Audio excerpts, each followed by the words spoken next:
I hope you guys can hear me.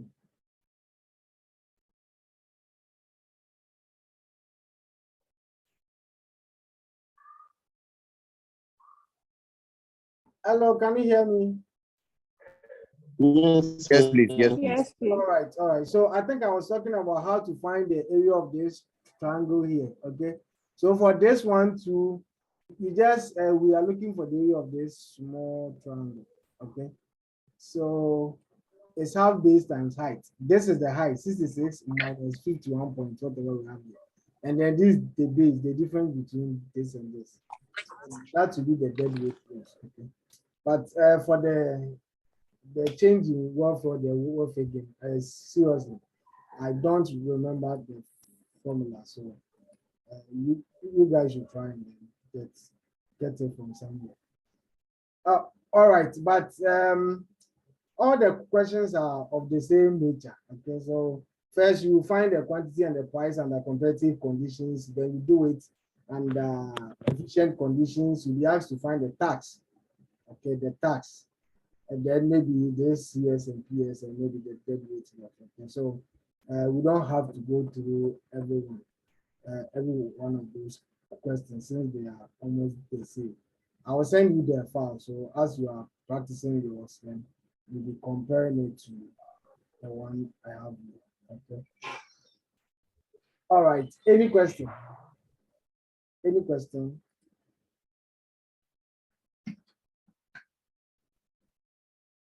Any question? All right. Let's quickly go through some of the theory. Here we are to compare and then contrast the public expenditure models. Okay. So what you just need to know all the models, you just know them, and then whichever one that you have to talk about, you talk about one, then you talk about the other. Okay. So for the development model, you let me talk about all the models. Let's start with Wagner's own. For him, he believes that government spending increases whenever there's an increase in per capita income. So if the state is going to spend more, then it's just because the income level of the state is what is increasing. And he attributed the growth in government spending to industrialization and then modernization. You see, whenever we have industrialization, it's going to increase the level of production and then economic activities. And by so there will be a lot of externalities, mostly negative ones. So the government will have to set in and then control these externalities. So by doing so, there's going to be an increase in the spending of this government. And he also attributed them to growth in real income. When our incomes are increasing, definitely we need to buy more goods and then services. If the private sector is unable to cater for the needs of the people, the government will have to step in. And as it is stepping in, that's causing an increase in the spending of the government. And then development and then changes in technology. Okay, we cannot stay where we are. I mean, the methods of production and all those things are changing and they come with cost. And what you have to understand is that it's not everything that private savings, not all the investment in the country that private savings can cater for. So the government will have to step in and then take charge of these things. And as the government is stepping in, of course, it will have to be spending. So it causes the spending to go up. Okay, so these were the main reasons why he thought government spending was going up. But then there were these other minor reasons like the political ideology. If the country is practicing democracy, then of course democracy is very expensive. A perfect example is this elections. You see, they have to do from presidential to the local level, and they all come with cost. Okay, so you just know what Wagner's own was just about, and then you talk about that. And then for the development model, that one too, they saw the growth in government expenditure to be related to the pattern of economic growth and then development. So whatever expenditure that the government incurs depends on the stage in the development process that the economy of the state finds itself in. They gave 3 stages: the early stage, the middle stage, and then the developed stage. Now, when you take the early stage, this is a stage that the economy has started growing. And as a result, they have to be spending much on infrastructure, education, health, and then those stuffs. And the government will be spending on these things because by then, private savings will be very low. People wouldn't actually be saving. And as a result, their savings wouldn't be able to cater for whatever investment that we do. Next semester, you will see that whatever investment that goes on in the country should match private savings and then government savings. So if the private savings won't be able to cater for the production of goods and services, then the government will have to step in. So in the early stage, the government mainly spends on infrastructure, okay, infrastructural development. And then this stage is characterized by rural-urban migration. People move from the rural centers to the urban centers. And as people are getting choked in the cities, it also comes with a new cost that the government will have to incur, congestion and all those stuff. So in that stage, that is what the government spends on. And then when we get to the middle stage, here there's a little bit increase in private spending. So government spending will fall a bit. But because of the increase in government spending, there's a boost in production. And as a result, there's going to be externalities. So in the middle stage, most of the government spending goes into controlling these externalities. So you see the difference between this stage and then the early stage. Here, the government is not concerned about providing infrastructure, but much concerned about controlling these negative externalities. And then the last stage is the developed stage. Here, income levels are very high. And whenever income levels are high, there's always an increase in the demand for goods and then services, private goods. Private goods are supposed to be matched by public goods. For example, we have to produce much. After the production, we have to send them to where demand is, markets and then communities and all that. We need roads and those stuff. So the government will have to come in. And there are some goods, there are some private goods, you always need other government goods to match up with. So in the last stage or the developed stage, that is what the government spends on. And also because of increase in incomes, whenever we see increase in income, there's also increase in income inequality. So the government will have to be spending on checking this economic issue. If there are income inequalities, how will the government address this? So this is where transfer payments come in. Okay, this is where transfer payment comes in. The government will try their possible best to support the less privileged. So that's the kind of spending that the government does. So if you have to compare and contrast that, I doubt all these ones will be in one question. This is just a trial sample. So they wouldn't bring everything together like that. And the last one is Peacock and then Wiseman. Okay. For them, first, you need to talk about the assumptions about your model. The first one is that government will always try to spend. They always try to find ways that they can spend just to gain political support. So they do things just to make the people happy, so that when it comes to voting, vote for them. This free SHS thing, it was just to convert vote. You don't see what is going on. Okay, but they just wanted to do that to show that they are helping their people. But I mean, to go to school still in there. He's still in the department. The tea is still there. Please. Thank you. So that's the first assumption. And then the second one is that most of the times citizens become accustomed to a particular tax level. And as a result, they are unwilling to pay higher taxes. They don't want to change the amount of tax that they pay. So if in the past they were paying 2,000, they don't actually want to change that value that, of tax that they pay.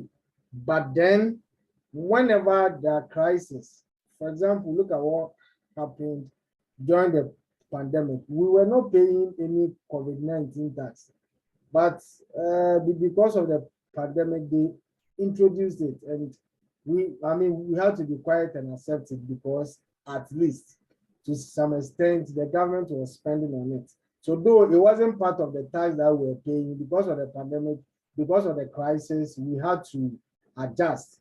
Okay, so that is another assumption. So the theory is based on the hypothesis that people don't actually want to pay higher taxes. They want to pay the taxes that they initially pay.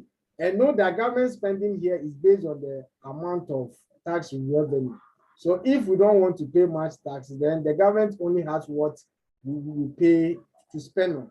But then during crisis, if there is a war, there's a pandemic, then the people will be willing to actually pay higher taxes. And by paying higher taxes, the government will be able to increase its spending. So when times are normal, government expenditure will be low because taxes will be low.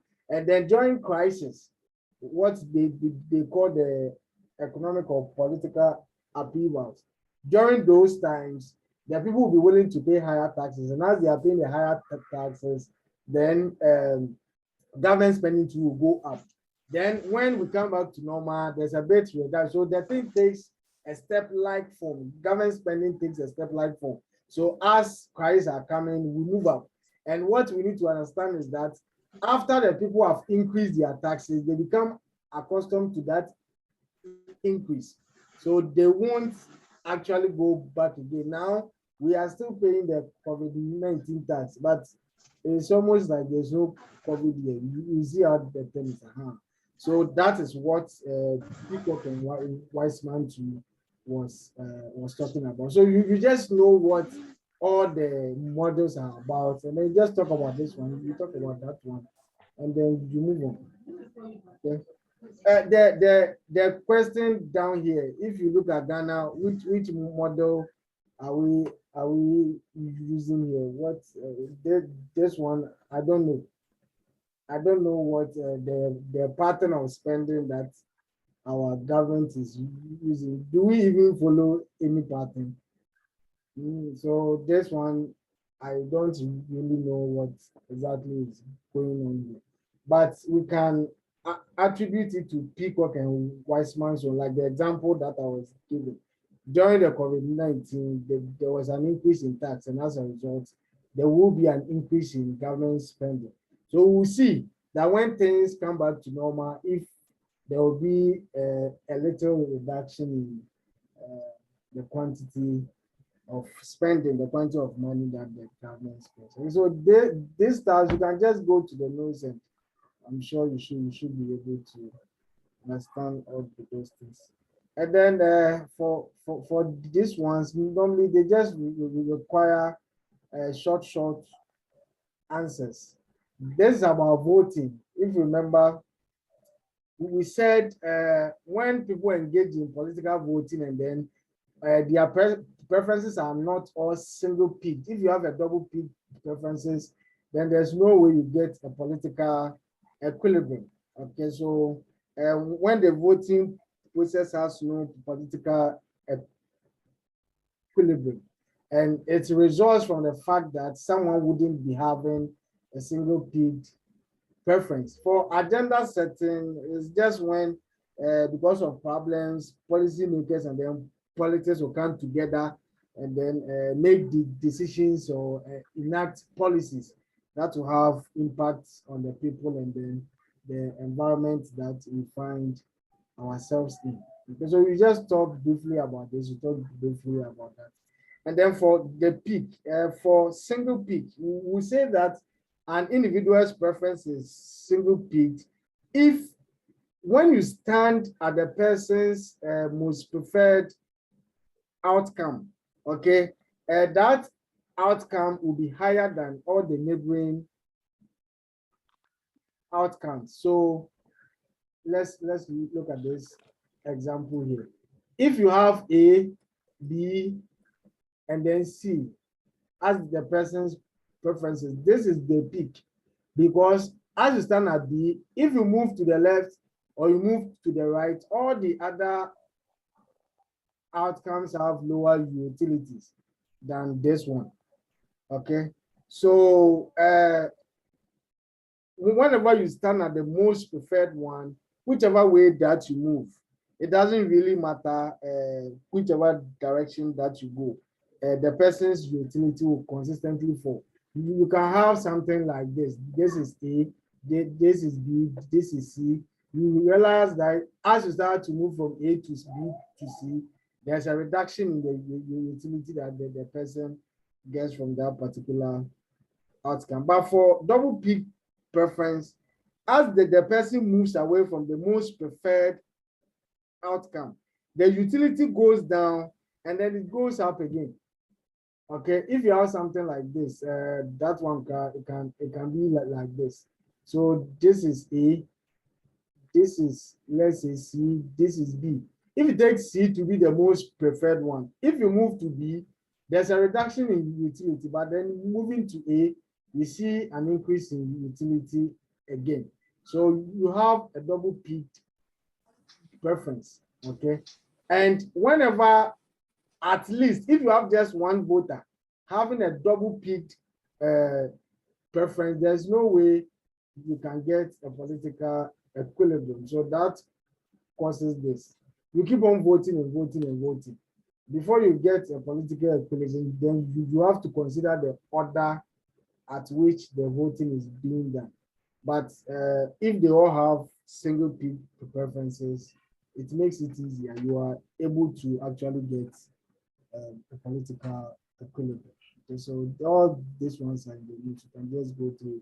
And then decision-making costs and then voter external costs. For decision-making costs, we are talking about those costs that the voter is going to incur during the voting or the political decision-making process. So these ones are costs that you incur on your own by whatever decision that you take. And this particular cost is positively related to the number of voters. A perfect example is the time that you spend during the process of voting. Maybe you have to go and join the queue and all that. Because you are joining the queue, if the people are plenty, you join the queue for a very long time, and it extends the time that you spend there. You see, so it is positively related to the number of people that are engaged in the voting. Transportation cost. Maybe you have to go and vote in Accra, you are in Koforidua, you see the cost that you have to incur. So the decision-making cost is a cost based on your own decision. But for the external cost, those are the costs that you expect. Okay, because it's an expectation, we find the present value. So it's the present value of the cost that you expect to incur because of the decisions that the other voters are making.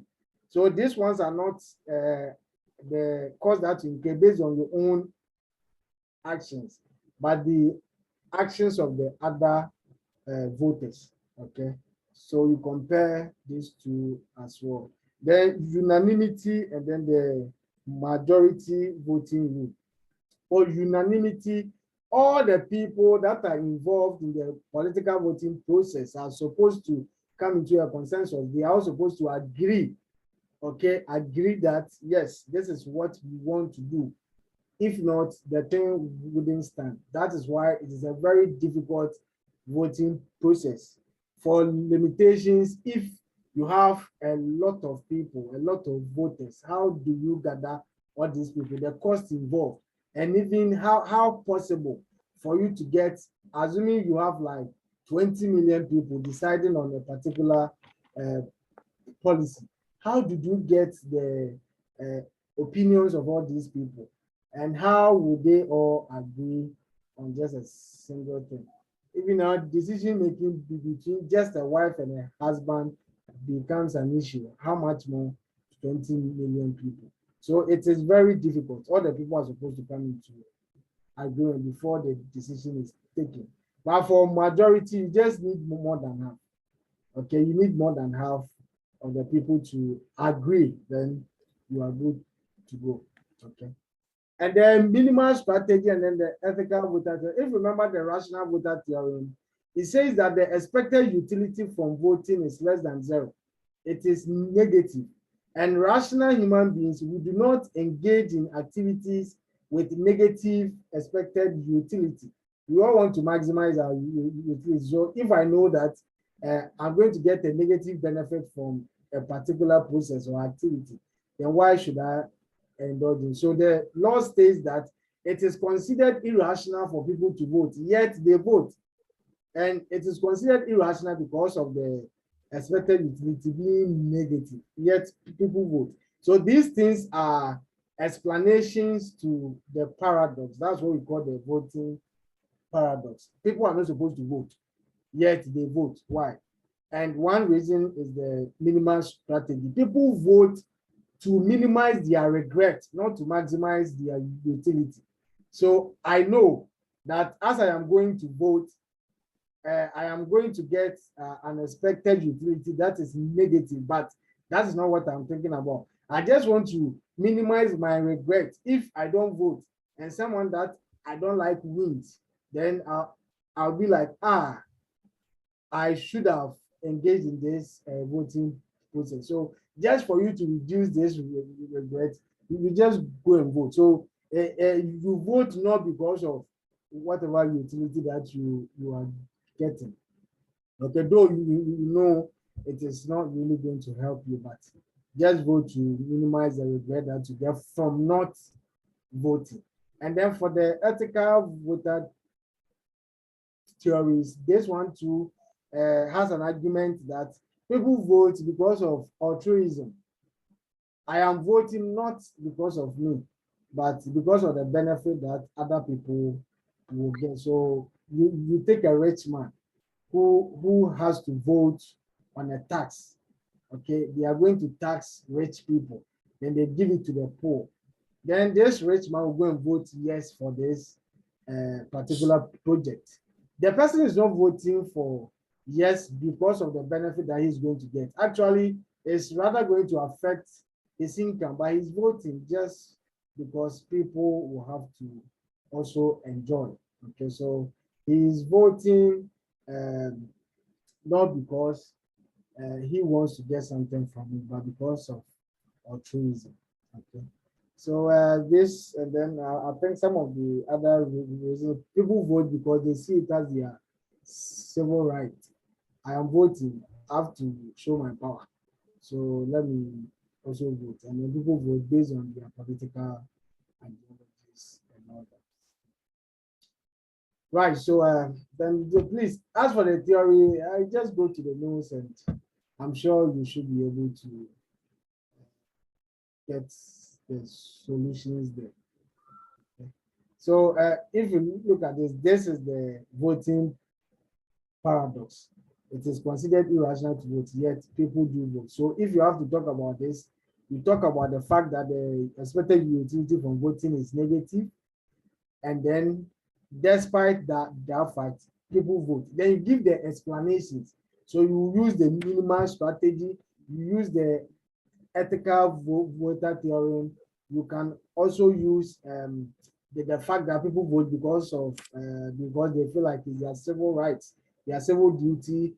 So you have to explain all those things, okay? And then the decision-making costs, and then the external costs are also here too.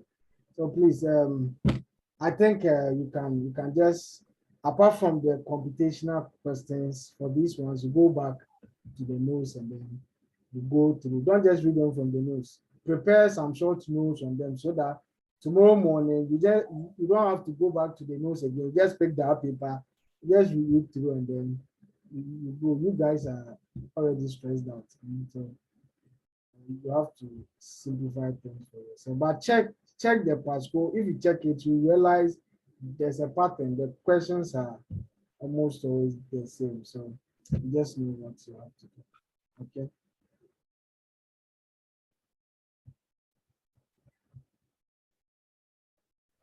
All right, please, any question?